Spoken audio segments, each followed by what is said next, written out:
Вы смотрите «Актуальное интервью». В студии Петр Васильев. Здравствуйте. Осталось менее чем 2 месяца до выборов главы республики и депутатов Госсобрания Алтумен. Буквально на днях завершился этап выдвижения кандидатов на выборы республиканского уровня.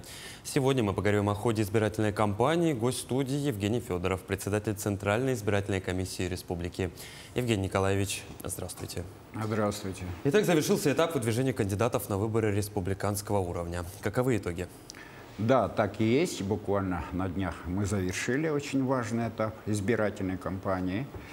Мы завершили этап, процедуру выдвижения наших кандидатов, которые будут участвовать в единый день голосования в сентябре месяца этого года. На выборы главы республики 8 политических партий выдвинули 8 кандидатов. Хотел бы отметить, что в соответствии с действующим законодательством право выдвижения принадлежит только избирательным объединениям. На сегодняшний день «Единая Россия» выдвинула Айсена Николаева, Коммунистическая партия Российской Федерации Виктора Губарева, Либерально-демократическая партия России Гаврила Парахина, партия пенсионеров выдвинула Владимира Тимофеева, Родина партия Олега Маклашова, партия «Зеленые» Александра Вакаря, гражданская платформа Юрия Пшенникова и партия «Коммунисты России» выдвинула кандидатуру Игоря Борисова. В настоящее время все вышеназванные кандидаты приступили к сбору подписей в поддержку кандидатур, и после этого начнется этап сдачи документов для регистрации. Мы их ждем в период с 16 по 26 июля этого года. На выборах народных депутатов Республики Саха-Якутия там другое исчисление дат. И с этой точки зрения 6 политических партий выдвинули свои списки кандидатов.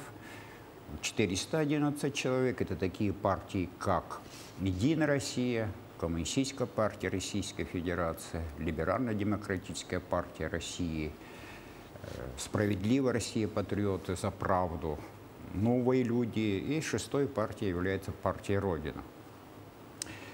В 2018 году на предыдущих выборах хотел бы отметить, что приняло участие в выдвижении 10 политических партий, нынче 6. Почему так? Потому что действительно в целом в стране идет процесс консолидации.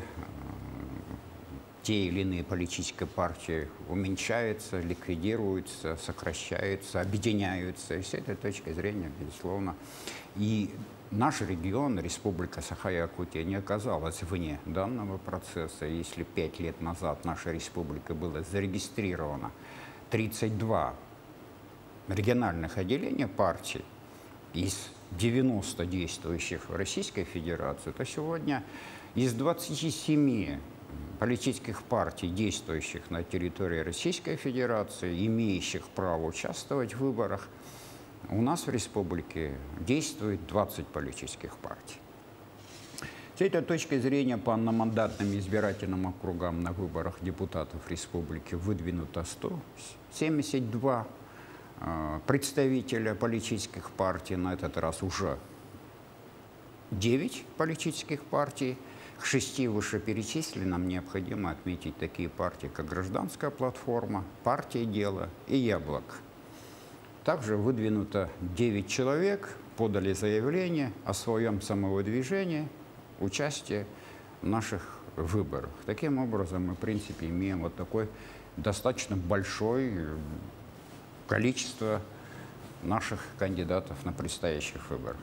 Евгений Николаевич, как идет в республике подготовка к самим выборам и когда начнется и завершится регистрация? Ну, подготовка идет у нас планово, строго в соответствии с требованием закона. Мы разработали календарный план и, соответственно, действуем. Вся технологическая наша карта у нас на столе, под глазами, на руках держится. Хотел бы отметить, что мы буквально недавно завершили формирование участковых избирательных комиссий. 6300 с лишним человек вошли в составы наших 785 участковых комиссий, которые находятся по всем нашим населенным пунктам нашей республики. И хотел бы отметить, что обновление членов состава комиссии составило порядка 30%.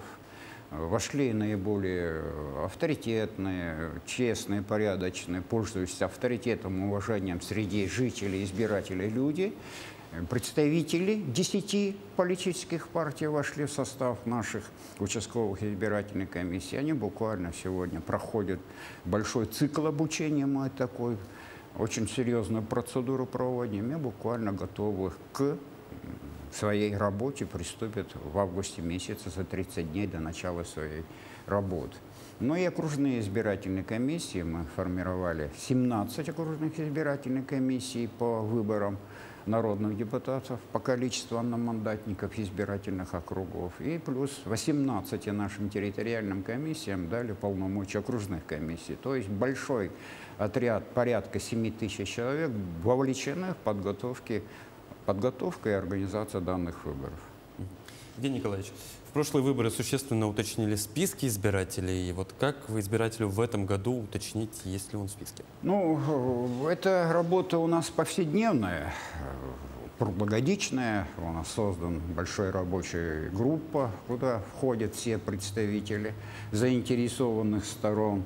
Хотел бы сказать, что списки избирателей составляются нашими территориальными избирательными комиссиями на основании тех сведений, которые дают местная администрация, руководители организаций, где работают временные работники, или тех же руководителей учреждений, где учатся наши студенты, учащиеся молодежь.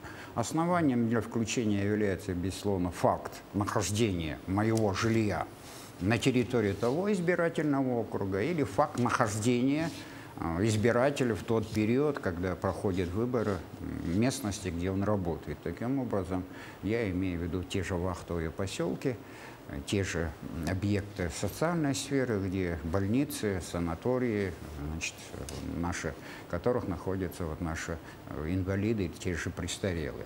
С этой точки зрения список мы представляем участковой избирательной комиссии за 10 дней до начала выборов, то есть 30 августа мы передадим, и каждый избиратель имеет право с этого момента обратиться в свою участковую избирательную комиссию, уточниться в списках избирателей, находится или не находится, посмотреть, поправить неточности, ошибки, которые могут быть там быть.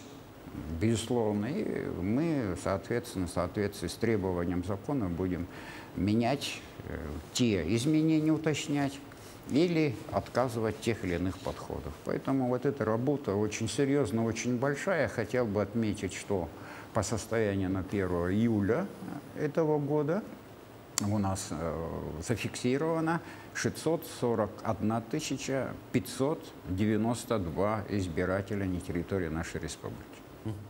Евгений Николаевич, в выступлении Хеллы Панфиловой, это глава Центра избиркома страны, несколько раз прозвучало выражение «экстерриториальные избирательные участки». Что это такое? Да, в действительности эта тема у нас звучит в последнее время, особенно с учетом спецоперации, воинской операции, военной операции, которая у нас происходит на территории Украины. И буквально на днях в законодательном порядке введены понятия экстерриториальных избирательных комиссий. И мы сегодня на своем заседании избирательной комиссии практически обсуждали и на днях примем окончательное решение о возможности создания участковых избирательных комиссий для организации голосования тех ребят, которые находятся в этой зоне. И мы предполагаем, и таким образом создадим условия для участия наших ребят, которые там находятся, на выборах главы республики и народных депутатов по республиканскому единому списку. Иными словами, у них появится возможность проголосовать Да. во время службы в зоне проведения специальной военной операции. Да. Евгений Николаевич, у нас выборы республиканского уровня совмещены с муниципальными выборами. Когда завершится выдвижение кандидатов на муниципальные? Да, у нас исчисление законодательства разное в выборах главы республики, в выборах народных депутатов, выборы муниципальные. С этой точки зрения сроки, если региональные мы практически закончили республиканские выдвижения, то сегодня на муниципальных выборах выдвижение будет идти до 31 августа этого года. То есть мы до 18:00 31, то есть не августа, а июля месяца, я ошибся, будем принимать документы о наших возможных кандидатов от тех политических партий, которые будут участвовать и намерены участвовать в этой избирательной кампании. Муниципальные выборы – это, условно говоря, выборы городских и поселенческих Да, уровней. мы сегодня выбираем 9 глав муниципальных районов. 22 района будут избирать свои представительные органы власти, городская дума, районные советы. Будут еще 20 глав избираться сельских и городских поселений, и также 7 представительных органов сельских и городских поселений. То есть очень большой пласт, очень большой объем, опять широкомасштабные, выборы. У нас всего в республике пройдут 87 избирательных кампаний. В заключение, что еще необходимо знать избирателю, чтобы реализовать свое главное конституционное право избирать? Ну, я бы хотел отметить, что в соответствии с нашим решением избирательной комиссии голосование будет у нас трехдневное. Мы будем голосовать 8, 9, 10 сентября. Это, безусловно, все создано для удобства нашим избирателям, для того, чтобы они могли организовать время участия в данном очень важном политическом мероприятии. Хотел бы отметить, что досрочного голосования в связи с многодневкой, как у нас законодательством предусмотрено, в муниципальных выборах досрочное голосование за 10 дней не будет. То есть будет только фактически трехдневное голосование 8, 9, 10 числа.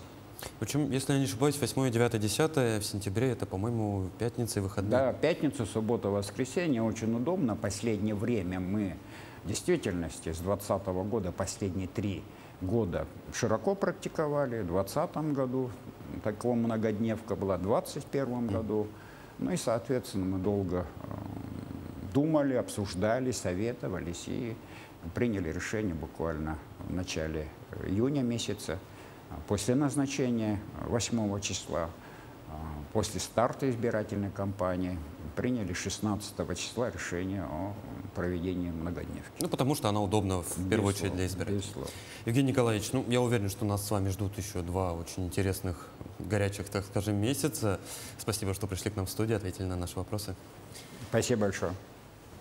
Ну, а я напомню, вы смотрели программу «Актуальное интервью». До новых встреч.